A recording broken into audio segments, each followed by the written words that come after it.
اللہ تمہیں نصیحت کرتا ہے کہ اگر مومن ہو تو پھر کبھی ایسا کام نہ کرنا،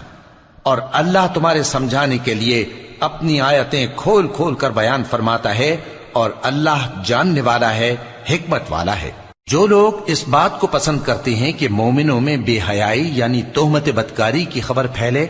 ان کو دنیا اور آخرت میں دکھ دینے والا عذاب ہوگا، اور اللہ جانتا ہے اور تم نہیں جانتے۔ اور اگر تم پر اللہ کا فضل اور اس کی رحمت نہ ہوتی تو کیا کچھ نہ ہوتا، مگر وہ کریم ہے، اور یہ کہ اللہ نہایت مہربان ہے، رحیم ہے۔ مومنوں،